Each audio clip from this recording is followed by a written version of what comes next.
विद्यार्थी मित्रांनो, सर्वप्रथम आपल्या सर्वांचं the officer your personal mentor या प्लॅटफॉर्मवरती हार्दिक स्वागत. मित्रांनो, आपल्यापैकी बरेच जण केवळ एकच ध्येय ठेवून त्या ठिकाणी अभ्यास करत असतील आणि ते म्हणजे राज्यसेवा. राज्यसेवा 2025. त्यातही पहिला आपण तर जो नवा पॅटर्न त्या ठिकाणी येणार आहे, तर त्या नव्या पॅटर्न विषयी बऱ्याच जणांदरम्यान एक उत्सुकता आहे की नक्की या परीक्षेची तयारी आम्ही कशी करायची. यूपीएससीच्या धर्तीवरती जो राज्यसेवेचा सिलेबस त्या ठिकाणी बदलण्यात येत आहे, तर त्याविषयी नक्की कशा प्रकारे आपण तयारी केली पाहिजे, रणनीती आखली पाहिजे, म्हणजे आम्ही अगदी पहिल्या प्रयत्नामध्ये त्या ठिकाणी यशस्वी होऊ. मित्रांनो, याच धाग्याला पकडून किंवा याच मुद्द्याला पकडून आज आपण या ठिकाणी चर्चा करणार आहोत. ती म्हणजे राज्यसेवा परीक्षा 2025 तयारी कशी करावी. मित्रांनो, ही तयारी कशी करावी यामध्ये आपण काही टप्प्यांमध्ये आपण त्याची चर्चा करणार आहोत. याच टप्प्यांची आपण सुरुवात करूया. चला तर मग पहिला मुद्दा, कदाचित तुम्ही यांना ओळखत असाल, हे आहेत Franklin D Roosevelt. Franklin D Roosevelt हे एक थोर पब्लिक ॲडमिनिस्ट्रेशन मध्ये विचारक होते, म्हणजेच विचारवंत होते. आणि त्यांचं एक वाक्य मला निश्चितपणे तुम्हा इथं सर्वांना सांगायला आवडेल. ते म्हणतात बघा, the only limit to our realization of tomorrow will be our doubts of today. Okay, realisation of tomorrow म्हणजे काय? 2025 या परीक्षेमधलं आपलं यश.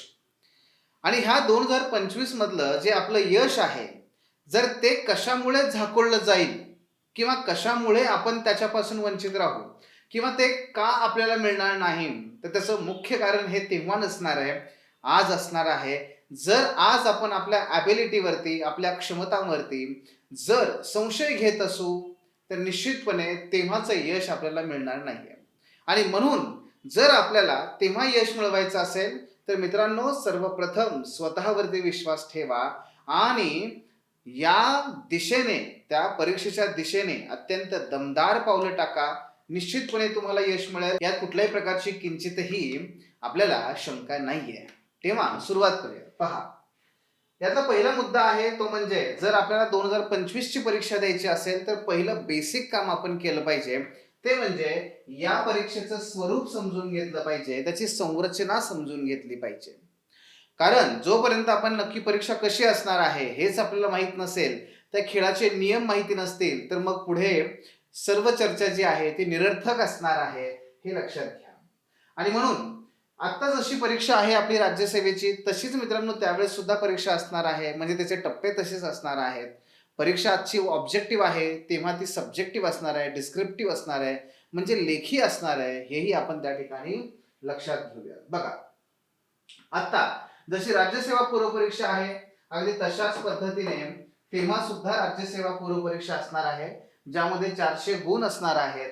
आणि यामध्ये पेपर 1 आणि पेपर 2, पेपर 1 हा जीएस असेल, तर पेपर 2 हा सीसॅट असेल. ओके, सो आता जशी पूर्व परीक्षा आहे तशीच पूर्व परीक्षा तेव्हा सुद्धा असणार आहे. दुसरा, मुख्य परीक्षेच्या संदर्भात बघा, जर पूर्व परीक्षा आपण उत्तीर्ण झालो तर मुख्य परीक्षेला पात्र ठरू.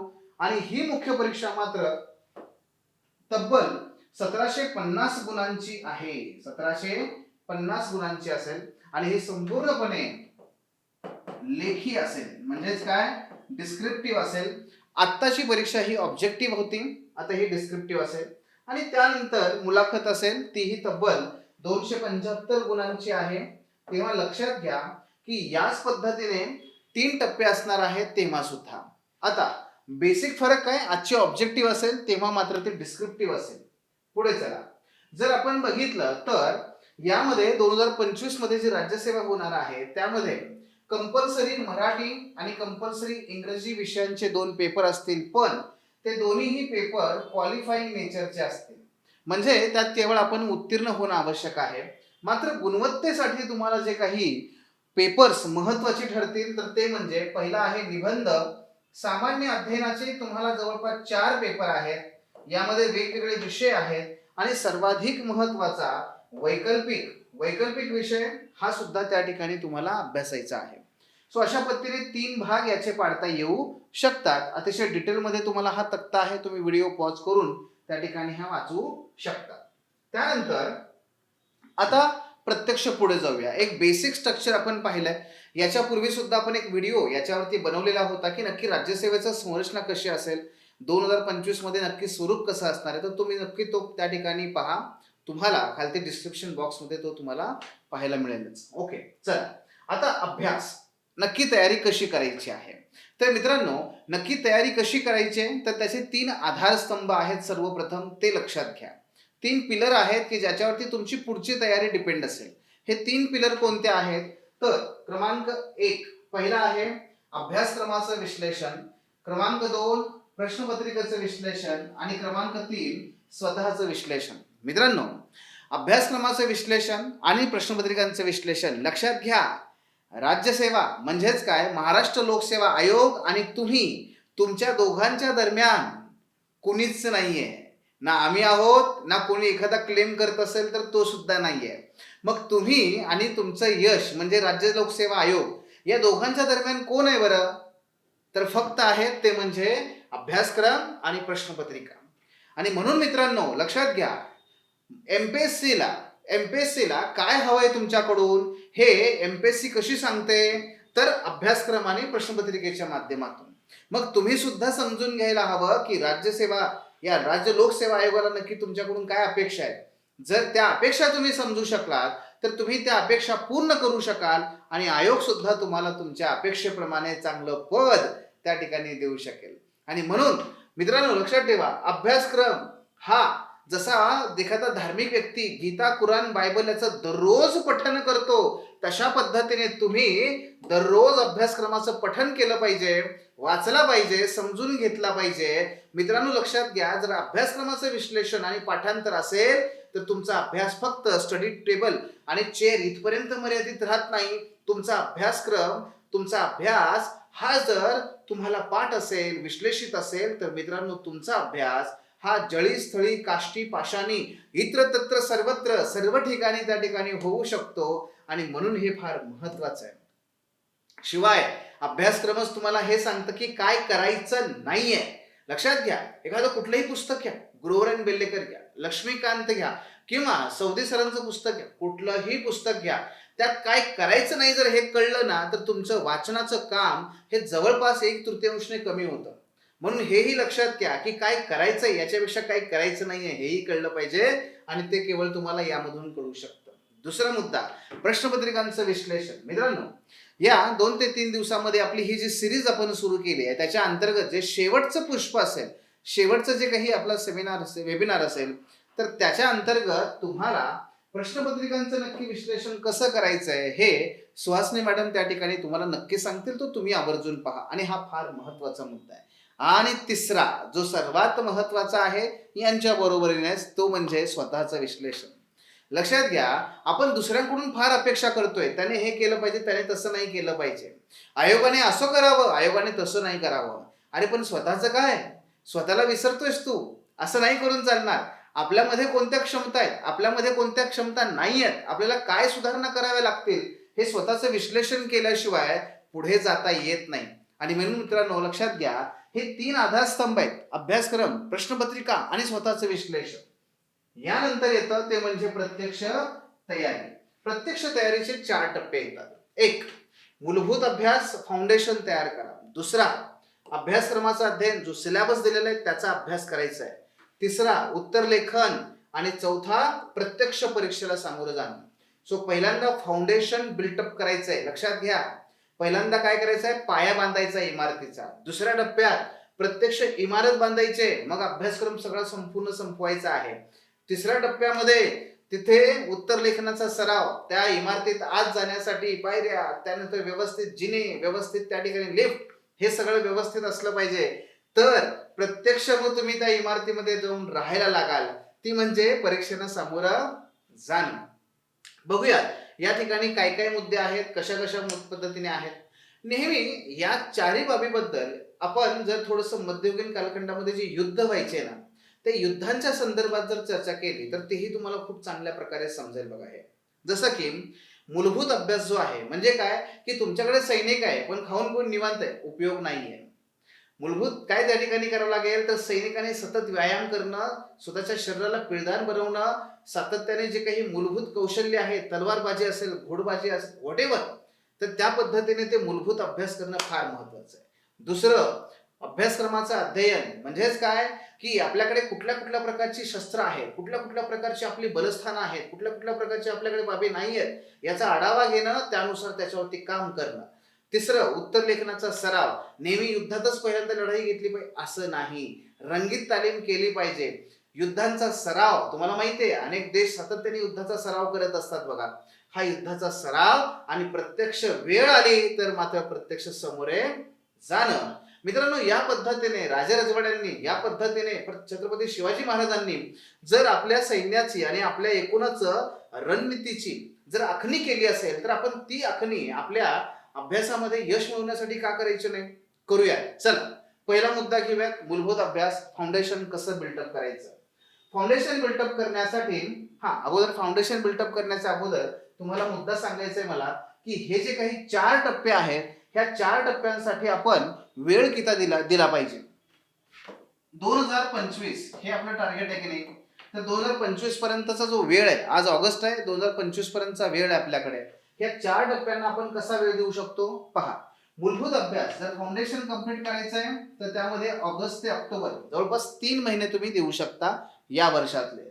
त्यानंतर कोर्स सिलेबस संपवण्यासाठी तुम्ही नोव्हेंबर ते मे जवळपास 8 ते 10 महिन्यांचा हा कालखंड आहे, तो तुम्ही त्या ठिकाणी देऊ शकता.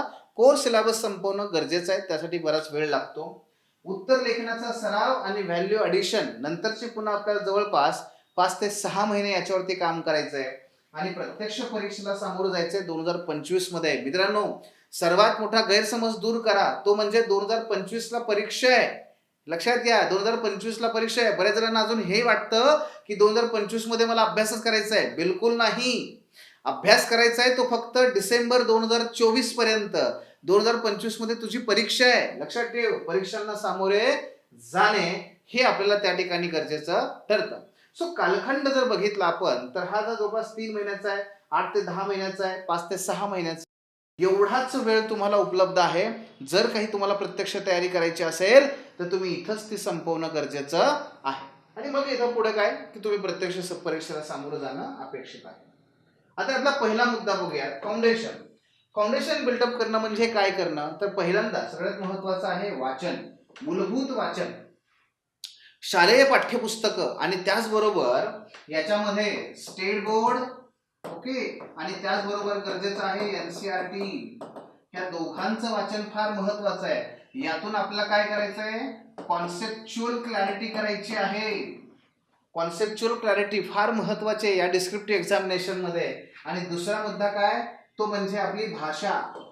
आपली भाषा सुद्धा संपन्न करायची आहे. भाषा, बऱ्याच जणांनी असं म्हणतं किंवा ऐकतो, विद्यार्थी सांगत असतात की त्यांना कोणीतरी म्हणतं की अरे स्टेट बोर्ड किंवा एनसीईआरटी फक्त वाचून काढा रे, त्याचा काही फारसा उपयोग नाही आहे. असं कसं?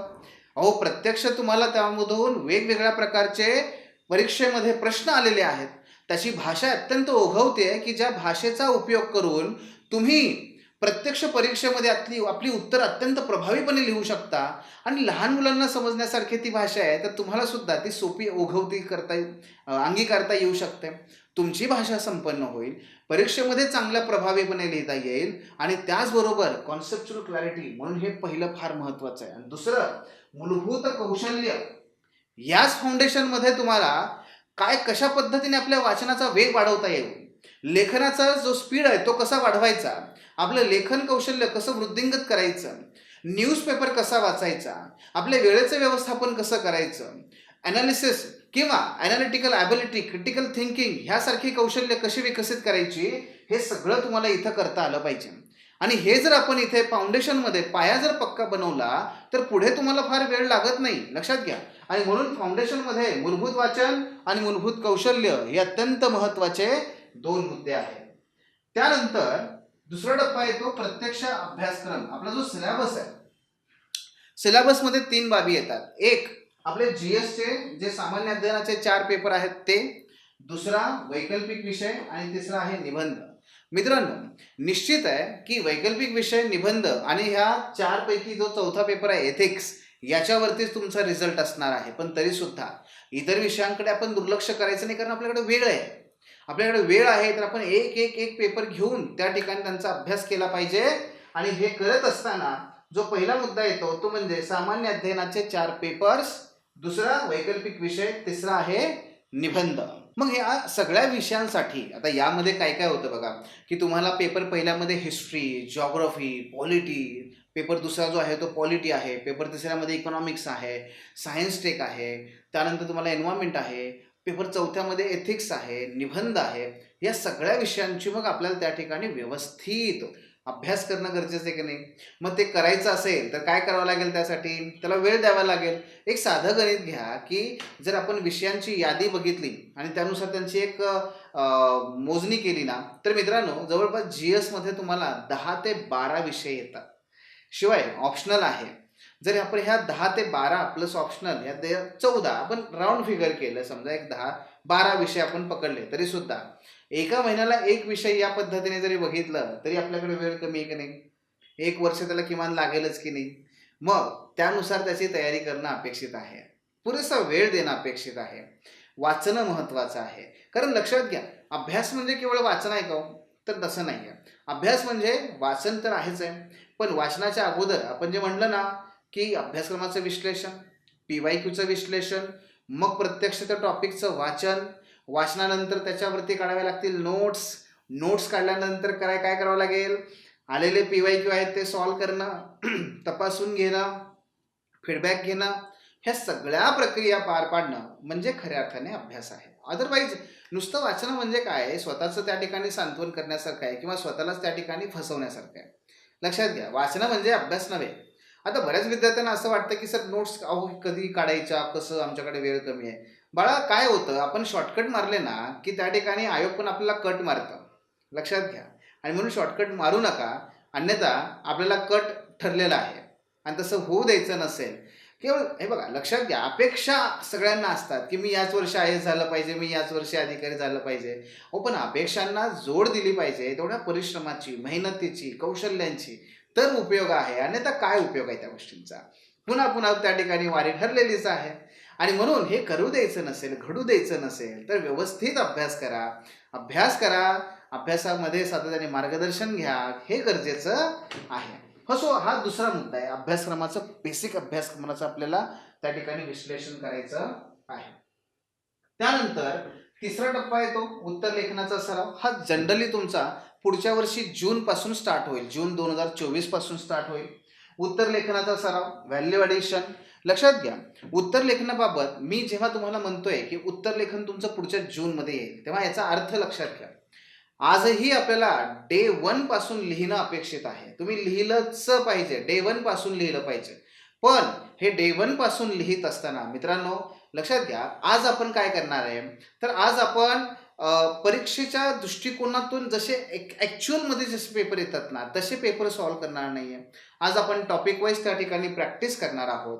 जेव्हा आपण मूलभूत जो आपला फाउंडेशन असेल, त्या स्टेट बोर्ड वाचले तर त्याच्यावरचे स्वाध्याय सोडवायचे, NCERT वाचल्या तर त्याच्यावरचे काही प्रश्न सोडवायचे आपण. ठीक आहे, हे बेसिक करावं लागतं. मग आपण आपला बेसिक कोर सिलेबसकडे गेलो समजा, मग आपण ॲक्च्युअलमध्ये हिस्ट्री घेतला, जॉग्राफी, त्याचे रेफरन्स बुक्स वाचले, लक्ष्मीकांत वाचला, तर काय करणार आहोत, पूर्वीचे किमान 1-2 प्रश्न आपण डेली बेसिसवर लिहायचे आहेत.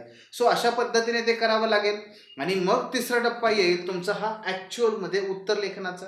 इथे काय करायचं आहे पुढच्या जून नंतर तुम्ही, तर प्रत्यक्ष काही प्रश्नपत्रिका आयोगाच्या धर्तीवरती तयार करण्यात आलेले प्रश्न, त्यांची काठिण्य पातळी तेवढीच असायला पाहिजे, ते घेऊन तुम्ही ते सॉल्व करणं अपेक्षित आहे.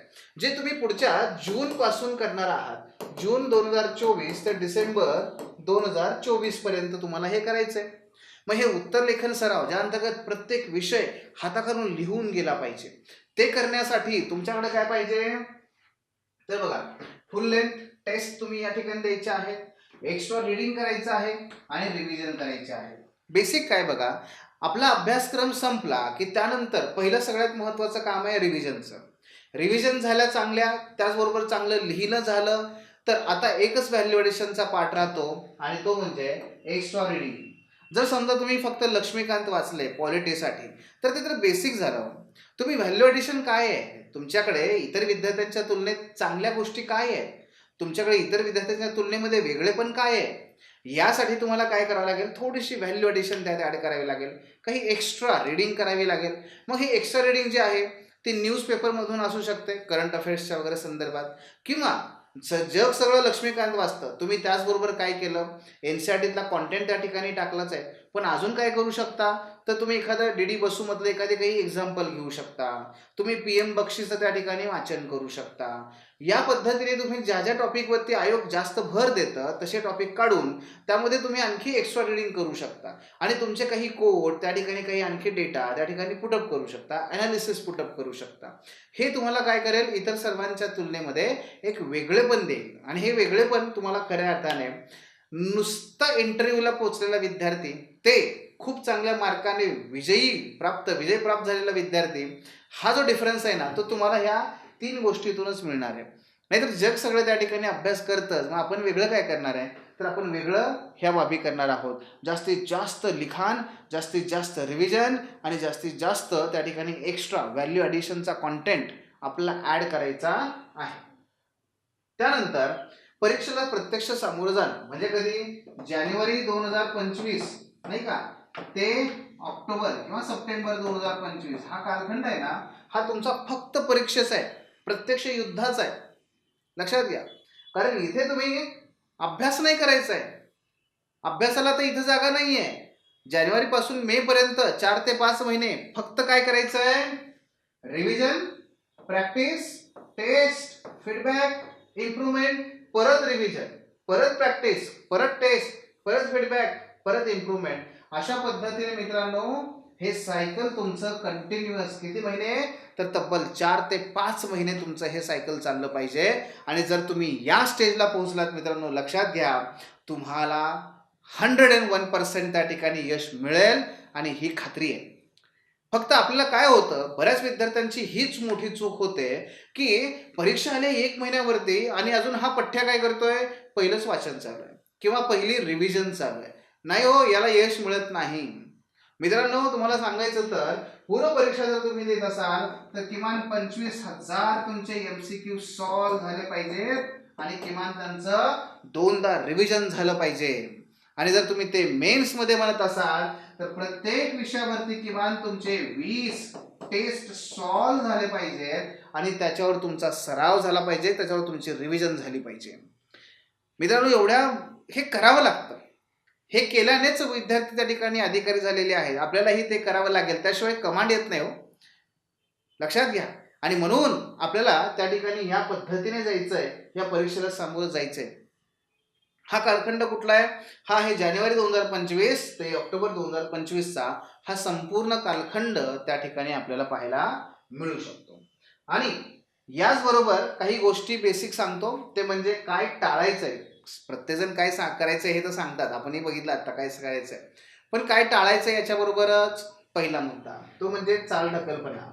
हा जो चालढकलपणा आहे, प्रोक्रॅस्टिनेशन ज्याला म्हणतात, की अरे निवांत अजून भरपूर वेळ आहे, आता तर 23 चालू आहे, 25 मध्ये परीक्षा आहे, निवांत आहे झोपा.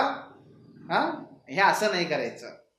म्हणजे काय, अलार्म लावला 5 वाजता उठायचंय, हा अलार्म आहे, वाजला अलार्म, भिंतीवरती यांनी लिहिलंय स्वामी विवेकानंदाचं वाक्य काय, उठा, जागे व्हा आणि अलार्म पुन्हा बंद करून झोपा, असा आपला निवांत त्या ठिकाणी झोपला, ह्याला काही उपयोग नाहीये, चाल ढकल नाही. प्रोक्रॅस्टिनेशन, दिरंगाई, चालढकलपणा, कंटाळा का होतो बरं, हे असं का होतं? पहिलं कारण असतं, आपण ना कुणाला उत्तरदायीच राहत नाही, अकाउंटेबिलिटी नसते आपल्यात, कोणीतरी आपल्याला विचारणार आहे ही भीतीच नसते. भीतीपेक्षा तो तिथे कुठेतरी एक चेक अँड बॅलन्सच नसतो, तो निर्माण करा. एक मार्गदर्शक, एक मेंटर असला. दुसरं, ओझ्याखाली दबून जाऊ नका, अरे किती मोठा अभ्यास हा, कधी संपवू. ते घरी बघा आपल्याला कधी होतं ना, आई जेव्हा एखादं काम सांगते, आईने काम सांगितल्यानंतर आता कधी करू मी आई, अरे सुरुवात कर, संपून जाईल लगेच. त्याला ब्रेक कर बरं, 2-2, 3-3 टप्प्यामध्ये. 4 काम आहेत ना, सकाळी 2 कर, संध्याकाळी 2 कर, दुपारी निवांत आहे ना, काय प्रॉब्लेम आहे. मुलं म्हणतात सर 12 तास अभ्यास फार जड जातं. अरे काय जड जातं, 2-2 तासाच्या 6 बैठका आहेत, 2-2 तासांच्या 6 बैठका फिनिश. ह्याच्या पलीकडे काही नाही आहे. आणि तुम्ही तर पूर्ण वेळ अभ्यास करता. असे अनेक विद्यार्थी आहेत आपल्याकडे की जे जॉब करत करत घर सांभाळत सांभाळत अभ्यास करतायत, वेळ काढतायत. काय अडचण आहे आपल्याला. हां, त्यामुळे दबून जायचं नाही. लक्षात घ्या, स्मार्ट वर्क करायचं आहे. वैकल्पिक विषयाकडे दुर्लक्ष. UPSC मध्ये सुद्धा हे मुलं असंच करतात. म्हणजे UPSC करणाऱ्या ना विद्यार्थ्यांचे 3-4 वर्ष फक्त हिस्ट्री, जॉग्राफी आणि पॉलिटी या तीनच विषयात जातात. अरे पण मार्क्स कुठून मिळणार आहेत, आपल्याला कुठून गुण काढायचे आहेत. हां, वैकल्पिक विषयाकडे बिलकुल दुर्लक्ष करायचं नाही. सगळ्यात महत्त्वाचा आहे हा. संकल्पना न समजून घेता प्रत्यक्ष अभ्यासाला. का तर नाही सर माझ्याकडे वेळ नाही आहे. अरे वेळ कधीच नसतो आयुष्यात आपल्याला. म्हणून काय आपण ह्या गोष्टी करणार नाही का. आणि जर तू करत नसशील ना तर तुला वेळ पुन्हा काढावा लागेल पुढच्या अटेम्प्टसाठी. आणि त्या अटेम्प्ट देत देत अपयश सामोरं जात जात 5 वर्ष हा घालेल. पण बेसिक करण्यासाठी मात्र नाही नाही माझ्याकडे वेळ नाही आहे. लिखाणाकडे दुर्लक्ष. जर मला समजा क्रिकेटर व्हायचं असेल, माझा अर्धा वेळ हा त्या ग्राउंडवर गेला पाहिजे ना. तसंच आहे मित्रांनो, मला युद्धात जिंकायचं आहे तर माझा युद्धाचा सराव हा अर्धा दिवस असला पाहिजे, दररोज कसरत असली पाहिजे. अगदी त्याच पद्धतीने मला जर डिस्क्रिप्टिव्ह एक्झाममध्ये यशस्वी व्हायचं असेल, डे 1 पासून मी लिहिलं पाहिजे. आम्ही मुलांना हेच सांगतोय.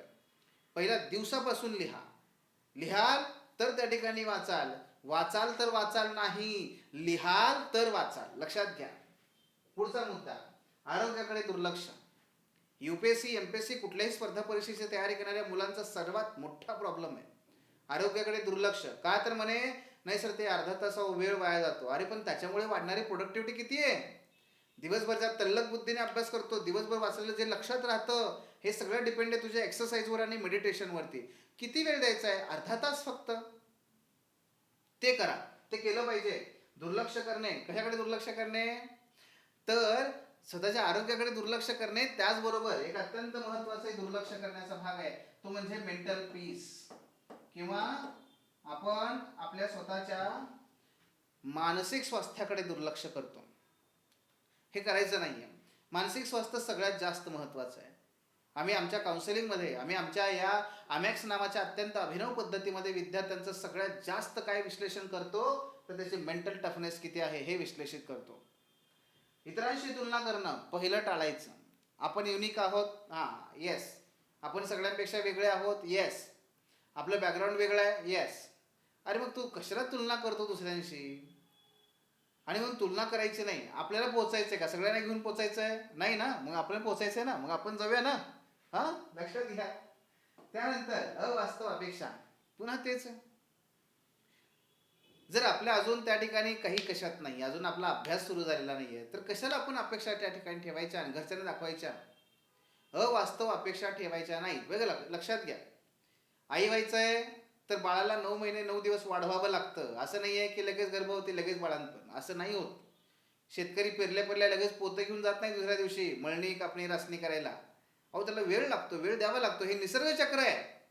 अगदी त्याच पद्धतीने वेळ लागतो आणि वेळ द्यावा लागतो. त्यामुळे वास्तविक अपेक्षा ठेवा, अवास्तविक अपेक्षा ठेवू नका. नकारात्मक आत्मचर्चा, निगेटिव्ह माइंडसेट टाळा निगेटिव्ह माइंडसेट. म्हणजे काय करतोय हा, अभ्यास करतोय ना, अभ्यास करतानाच म्हणतोय अरे लक्षात राहील का रे. नाही राहणार. हो नाही राहणार, कारण तू एवढा निगेटिव्ह आहे ना, नाही राहणार ते. म्हणून काय होतं, नेहमी पॉझिटिव्ह राहा. आणि पॉझिटिव्ह राहण्यासाठी गरज पुन्हा मार्गदर्शकाची आहे. ज्या काही मनात शंका कुशंका असतात त्या त्यांच्याशी बोलू शकतो आपण. पण निगेटिव्हिटी टाळा. स्वतःला पूर्णपणे अलग ठेवणं म्हणजे काय, आयसोलेशनमध्ये राहणं. आता जे बाहेरगावी अभ्यास करतायत मुलं त्यांचं ठीक आहे हो, पण जे पुण्यात येतात आणि पुण्यात राहून मुख्य सदाशिव पेठेमध्ये रूम करून राहतात, पण हा पठ्ठ्या कधी कुठल्या त्या ठिकाणी शिक्षकाला भेटत नाही. मग उपयोग काय तुझा. अरे सदाशिव पेठेत राहा, नाहीतर त्या कुठे जम्मू काश्मीरमध्ये राहा, नाहीतर अंटार्क्टिकावरती राहा, नाहीतर मंगळ ग्रहावरती चंद्रासोबत जा, आपल्या चांद्रयानासोबत. काही उपयोग नाहीये किंवा तिथला काही फरक नाहीये. कुठेही राहून अभ्यास केलास तर मग काही फरक नाहीये. जर पुण्यात येतोयस ना तर मग शिक्षकांना भेट ना. ज्यांना जमत नाही ना बाहेर गावी येत ना त्यांनी सुद्धा शिक्षकांच्या कॉन्टॅक्टमध्ये राहा, मित्रांच्या कॉन्टॅक्टमध्ये राहा. आयसोलेट राहू नका. आयसोलेशनमध्ये तोटाचं आहे, त्यामुळे लक्षात घ्या. आयसोलेट राहू नका. सातत्याने इंटरॅक्शन करणं गरजेचं आहे. त्याशिवाय आपली जी प्रगती आहे ती खरंच होते का हे कळू शकत नाही.